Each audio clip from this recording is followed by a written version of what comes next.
Okay, my name is Jonathan Orozco. I am presenting for the mass decriminalization of drugs and also, in part, the legalization of marijuana, as other states have legalized it one way or another, and so have a couple of European countries. Okay, so right now, I want to go over the basic history of the U.S. current drug laws. In 1986, the anti-drug abuse law was signed into law, instantly assigning punitive actions towards those who are caught with certain amounts of drugs. It can range from a gram of cocaine to, I believe it was 28 grams of crack. And from 1980 to 2000, about a 20-year gap, the population increased from 1,000 to 1,000% because most people were caught with tiny amounts of drugs. And as a side note, in reading the new Jim Crow, it also stated that Operation Pipeline helped lead an increase in the number of arrests because police officers were trained to stop a motorist and try to find drugs on them, which did add to it because no matter the amount, they'd always try to inflate the charges, make them more scared. And before the first Sentencing Act of 2010, the minimum amount for crack cocaine was popular in lower communities such as Compton, South Central, Detroit, was only 5 grams, which is enough for personal use. But the minimum for powder cocaine, which is a more white-collar drug, not as readily available in lower-end communities, was 50 grams, 10 times the amount.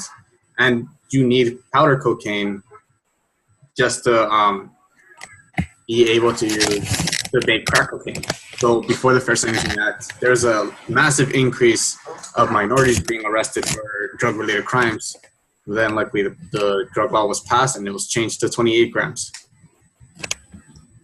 All right, the cost to the U.S., because the war on drugs is a very, very costly thing, and enforcing all of our laws and imprisoning all the people is also as well. So in 2014 alone, if we would have stopped federal mandates preventing the personal use of drugs, we would have saved at least $40 billion, because as the Bureau of Justice Statistics reports, it's about $30,000 per prisoner in federal prison, and there's about 1,500 inmates in federal prisons alone.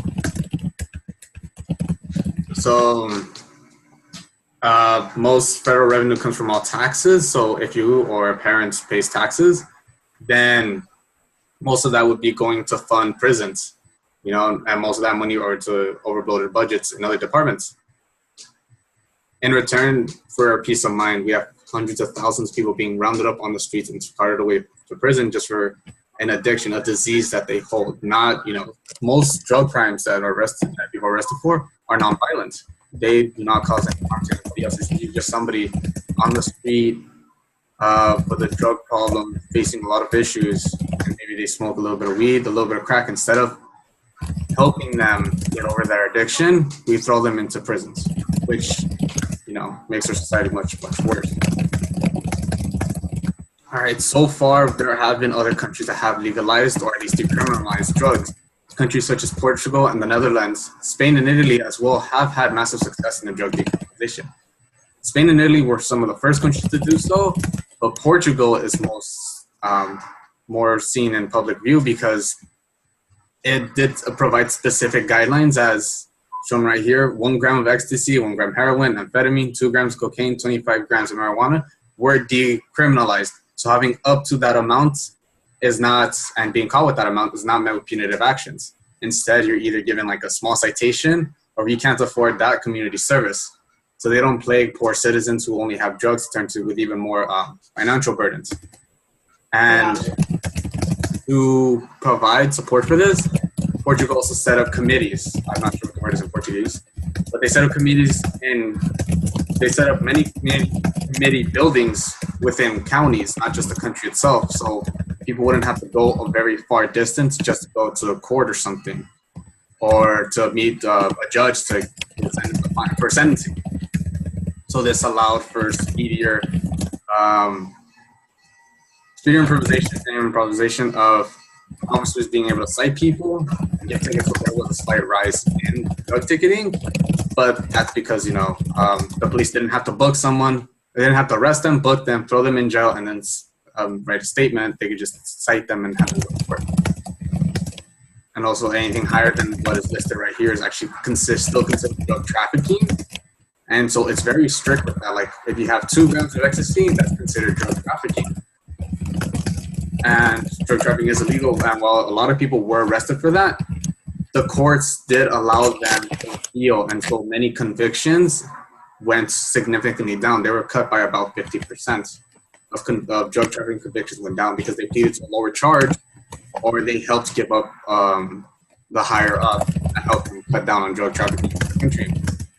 Portugal has the lowest overdose death rate in the entire developed world, in the entire globe, with 3 deaths per 1,000 people. To put that in perspective, the U.S. has about 5,000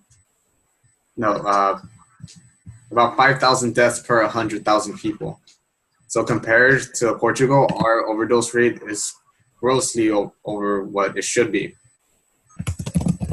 And to continue this, the Netherlands decriminalized the majority of drugs while semi-legalizing marijuana, hash, and hashish oil, which is wax, habits, as people know, or like you get it from a pen. And it's semi-legal because the only place to actually get marijuana are specific legal licensed, like coffee shops, like normal shops. They have to be specifically licensed by the state, and there's very harsh very strict regulations for who can get a license and who cannot. So other types of drug use did decrease greatly because a lot of people just started going to smoke marijuana, and then it was still only legal, I believe, in the shops. There was no punitive action if caught smoking within your own house, fine, just like Portugal. So there was no like punitive actions. It was all administrative and not criminal. It has the second lowest overdose rate in the entire world at 10, 7 more than Portugal, but still only what a 1,000th of what is measured. And it's the first country to, well, at least provide semi-legalization of marijuana, as if you decriminalize drugs, it only takes away the punitive punishments. It doesn't legalize them into the state, because legalizing would imply that the state now regulates it, but the state does not. Well, the country in this circumstance. And for the US, going back to the beginning, the reason why we do not have any regulations even similar to these countries is because of the war on drugs. War on drugs became at the same time as the Anti-Drug Abuse Act during the Reagan administration, I believe, or the Nixon. I always confused the two. I have a really hard problem with that. And it's been going on for at least 3 decades, 30 years. There's been at least 2 generations going through the war on drugs, 2 generations being shoved into prisons like cattle. In 2015 alone, 500,000 citizens were convicted for various drug crimes. This is from the Sentencing Project, an association that helps families connect with their loved ones in prison, helps provide statistics for public use, etc. So most people in these circumstances plead guilty because prosecutors try to force higher sentences. So if let's say someone's caught with marijuana, if they go to court, the prosecution will go for the highest possible amount of years for their time being spent, them having to do extra work. This has been, admitted by prosecution. And if they decide to not take a plea deal and test their luck in court, if convicted, they will face the mandatory minimum for their crimes instead of getting a lesser sentence. But pleading guilty means that you accept that you did the crime, whether you did so or not, or that you believe the law is fair or just to all people, not just those who can afford higher lawyers. Federal, as seen by the chart, it's not not that big because I didn't really know how to put it in. But federal funds supporting this have already topped the trillions of dollars. These values are in the 10 value. So instead of 7.6, I believe it's 76 billion or 7. The website I got from this chart was a bit weird on describing it, but it's topped at least trillions of dollars. It says right there, trillion, and all of that. You can see most of the funds for the war on drugs actually comes through law enforcement, like SWAT teams raiding, drug houses, which is generally just 2 people, or then going to arrest citizens or maintaining the drugs, because when drugs are confiscated, they aren't destroyed; they're held onto evidence, and even after they're slaughtered for evidence, they're still not destroyed. The police hold onto them, no matter what. There's no real way to take them away from the police because it's their evidence. They will always be logged with them. legal uses of marijuana in the state. And I say legal because federally, marijuana is still illegal, no matter what. If the DEA agent came into my apartment right now and one of us perchance happened to have marijuana or some other illicit drug, we would be arrested because we were violating a federal crime. But because the federal government cannot spend their time to enforce their laws fully, states have some leeway. Although if the DEA comes or the federal government comes knocking, they have to give way. Colorado was the first state, I believe, to legalize recreational use of marijuana, and it has made a ton of revenue from that. In 2015, it was reported that the state had added at least $2.4 billion to its economy, which is a lot considering it's just one state that made $2 billion within, I believe it was passed in 2013, within 2 years. Other states such as Montana, Oregon, and Alaska have taken cues. Also, Nevada have taken cues to try to add that onto their ballots so that people can vote whether to have legal recreational use of marijuana or less restricted use, because there are some medicinal allowed in these states, but not complete. In Colorado, the first $40 million was earmarked specifically for schools and public infrastructure, so for roads, for community, for better textbooks for our students, which really does impact the next generation, as since our education budget is shrinking due to our current administration, this money can help make it up, and so our education will continue to fail. Washington, another state that legalized marijuana in 2012, has made it to $1 billion in revenue, and Oregon has made $15 million since it passed the regulation in 2015. And it's only $50 million because it does have a smaller population compared to that of Colorado or even California. California itself was projected to make at least $1 billion within a year. By 2018 or 2019, it was slated to make at least $1 billion. It was hard to estimate because when they try to attribute the numbers in Colorado to California, it's much harder because California has a much larger population and overall state size. So in order to try to estimate where drug dispensaries would be at and the core population of marijuana smokers. But also in these states, there's specific licenses, so it's still regulated by the state. The state makes sure that only the people they want to sell will sell. So they have to license, pass the test, pay the fees, and then they'll be able to grow. Then we have opponents of decriminalization.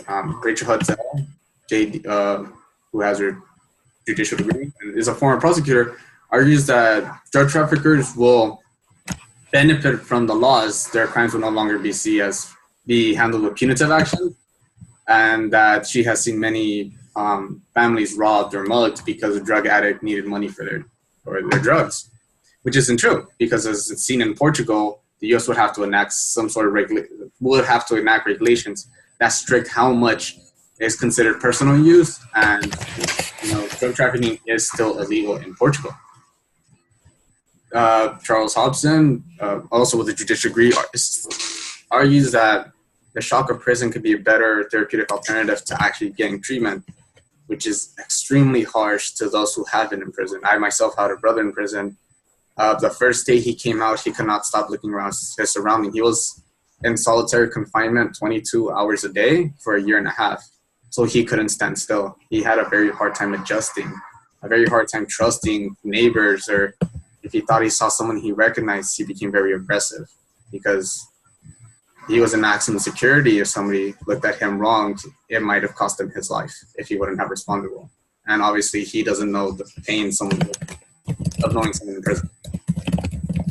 Also, Jeffrey A. Eisnock, PhD, and Andrew J. Cohen, JD, argue from an economic point that drug spending in the federal budget has become one of its largest growing avenues of federal spending, which is grossly inaccurate. As the chart, I'm not sure if you can see it too well, military budget in 2015 alone was $595.5 billion, which is more than half of the federal budget. What drug treatment would go under would be Medicare and health, I believe, because it doesn't really state it right here, and that's only $66 billion, and that only be a small section of it. So trying to argue that's become one of the biggest federal expenditures is wrong. It's just simply wrong, and they're arguing from an economical standpoint, as we have an over-bloated military budget that does not help anything at all.